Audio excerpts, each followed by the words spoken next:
बोलो शिव पार्वती की जय। शिव पुराण की जय। चंचला की प्रार्थना से ब्राह्मण का उसे पूरा शिव पुराण सुनाना और समय अनुसार शरीर छोड़कर शिव लोक में जा चंचला का पार्वती जी की सखी एवं सुखी होना। बोलो शिव पार्वती की जय। ब्राह्मण बोले, नारी सौभाग्य की बात है कि भगवान शंकर की कृपा से शिव पुराण की इस वैराग युक्त कथा को सुनकर तुम्हें समय पर चेत हो गया है। ब्राह्मण पत्नी, तुम डरो मत, भगवान शिव की शरण में जाओ। शिव की कृपा से सारा पाप तत्काल नष्ट हो जाता है। मैं तुमसे भगवान शिव की कीर्ति कथा से युक्त उस परम वस्तु का वर्णन करूंगा जिससे तुम्हें सदा सुख देने वाली उत्तम गति प्राप्त होगी। शिव की उत्तम कथा सुनने से ही तुम्हारी बुद्धि इस तरह पश्चाताप से युक्त एवं शुद्ध हो गई है। साथ ही तुम्हारे मन में विषयों के प्रति वैराग हो गया है। पश्चाताप ही पाप करने वाले पापियों के लिए सबसे बड़ा प्रायश्चित है। सत्य पुरुषों ने सबके लिए पश्चाताप की को ही समस्त पापों का शोधक बताया है।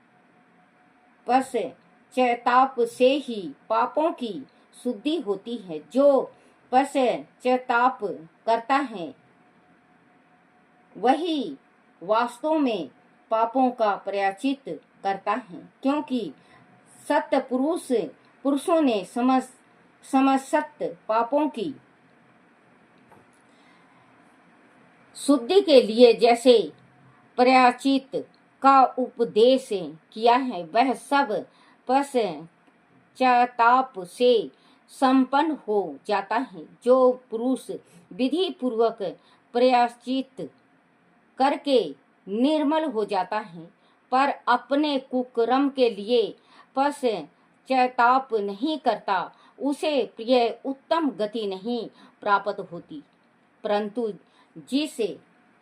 जिसे अपने कुकर्म तय पर हार्दिक पश्चाताप होता है, वह अवश्य उत्तम गति का भागी होता है, इसमें संशय नहीं है।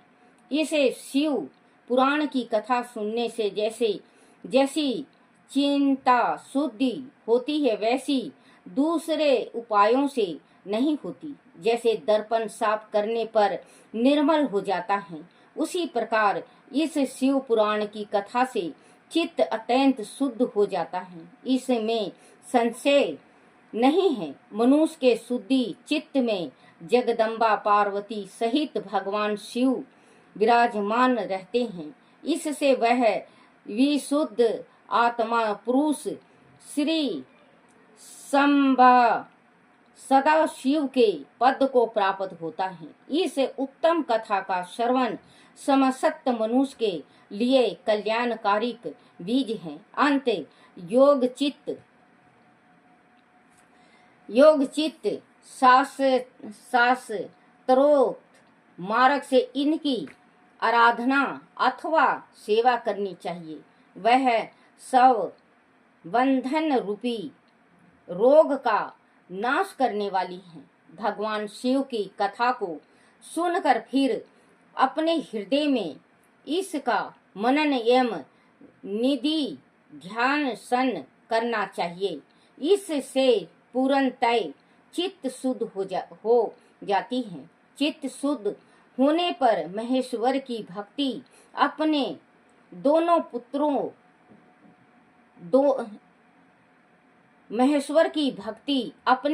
पुत्रों ज्ञान और वैराग के साथ निश्चल ही प्रकट होती है। तत्पश्चात महेश्वर के अनुग्रह से दीप मुक्ति प्राप्त होती है। इसमें संशय नहीं है। जो मुक्ति से वंचित है उसे पशु समझना चाहिए, क्योंकि उसका चित्त माया के बंधन में अशक्त है। वह निश्चल ही संसार बंधन से मुक्त नहीं हो पाता। ब्राह्मण पत्नी, इसीलिए तुम विषयों से मन को हटा लो और भक्ति भाव से भगवान शंकर की इस परम पावन कथा को सुनो। परमात्मा शंकर की इस कथा को सुनने से तुम्हारे चित्त की शुद्धि होगी और इससे तुम्हें मोक्ष की प्राप्ति हो जाएगी। जो निर्मल चित्त से भगवान शिव के चरण बिंदों का चिंतन करता है उसकी एक ही जन्म में मुक्ति हो जाती है। यह मैं तुमसे सत्य कहता हूँ। सूत जी कहते हैं, सोनक इतना कहकर श्रेष्ठ शिव भक्त ब्राह्मण चुप हो गए। उनका हृदय करुणा से अर्ध हो गया था। वह शुद्ध चित्त महात्मा भगवान शिव के ध्यान में मगन हो गए। तदनंतर विंदुक की पत्नी चंचुला मन ही मन प्रसन्न हो उठी।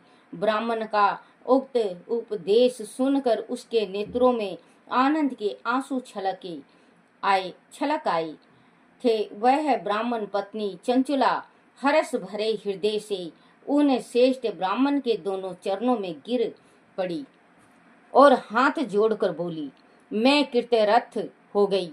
तत्पश्चात उठ कर वैराग युक्त उत्तम बुद्धि वाली वह स्त्री जो अपने पापों के कारण अंतकित थी, उन महान शिव भक्त ब्राह्मण से हाथ जोड़कर गद वाणी में बोली।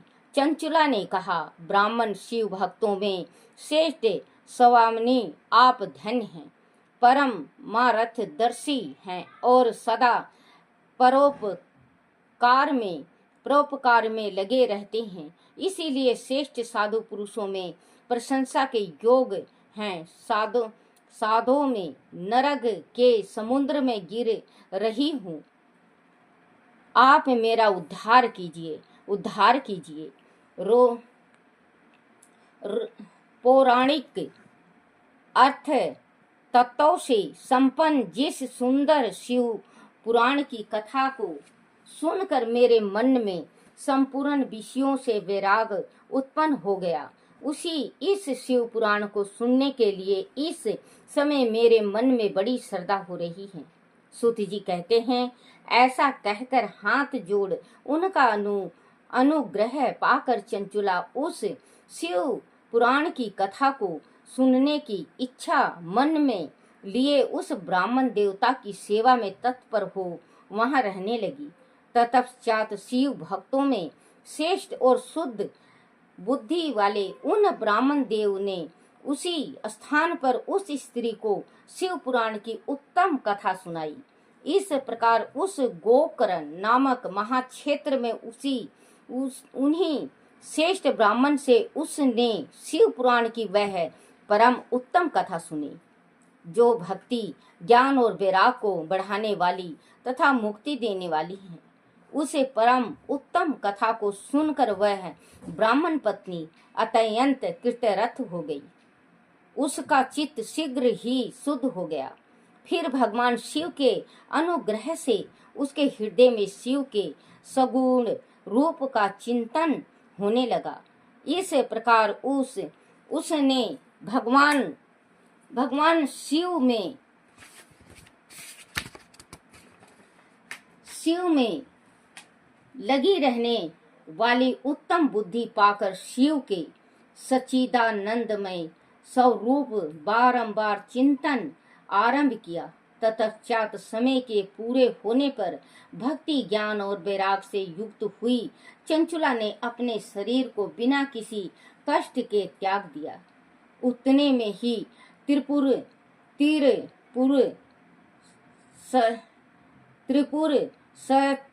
शास्त्रु भगवान शिव का भेजा हुआ एक दीप विमान द्रुत गति से वहां पहुंचा जो उसके अपने गणों से संयुक्त और भांति भांति के शोभा साधनों से संपन्न था। चंचला उस विमान पर आरूढ़ हुई और भगवान शिव के श्रेष्ठ प्रसादों ने उस तत्काल शिवपुरी में पहुंचा दिया। उसके सारे मेल धुल गए थे। वह दीप रूप धारणी दीप गणा हो गई थी। उसके दीप अवैध उसकी शोभा बढ़ाते थे। मस्तक पर आधा चंद्र का मुकुट धारण किए वह वैरागी देवी शोभाशाली दीप आभूषणों से विशोभित थी। शिवपुरी में पहुंचकर उसने सनातन देवता त्रिनेत्रधारी महादेव जी को देखा। सभी मुख देवता उनकी सेवा में खड़े थे। गणेश, विंगी, नंदीश्वर तथा वीरभद्रेश्वर आदि उनकी सेवा में उत्तम भक्ति भाव से उपस्थित थे। उनकी अंग कांति करोड़ों सूर्य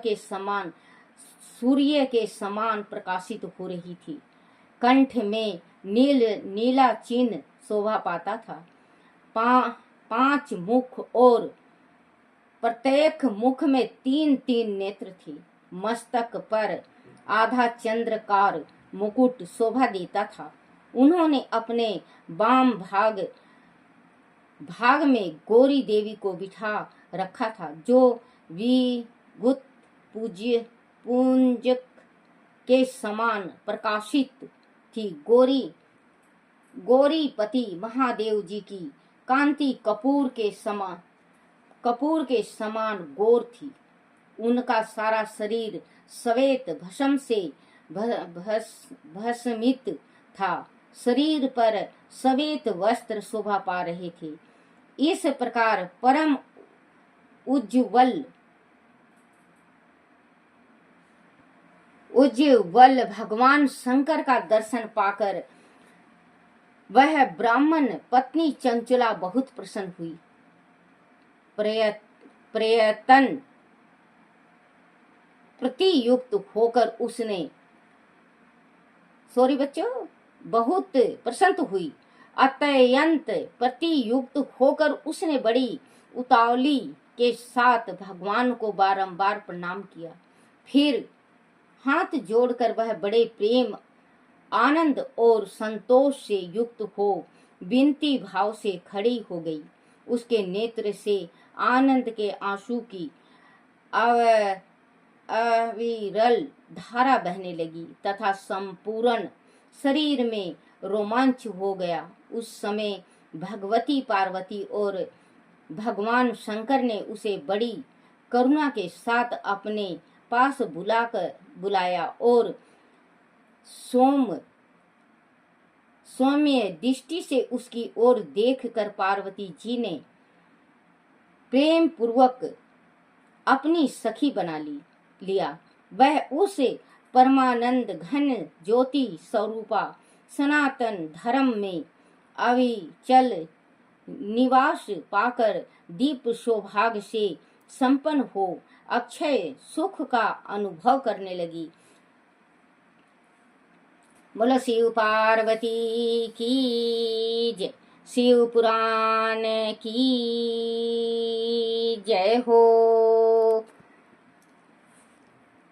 ओम नमः शिवाय, ओम नमः शिवाय, ओम नमः शिवाय बाबा, ओम नमः शिवाय, ओम नमः शिवाय शंभु, ओम नमः शिवाय, ओम नमः शिवाय शंकर, ओम नमः शिवाय, ओम नमः शिवाय, ओम नमः शिवाय, ओम नमः शिवाय बाबा, ओम नमः शिवाय, ओम नमः शिवाय शंभु, ओम नमः शिवाय, ओम नमः शिवाय बोले, ओम नमः शिवाय, ओम नमः शिवाय बोले, ओम नमः शिवाय, ओम नमः नमः शिवाय, बोले ओम नमः शिवाय।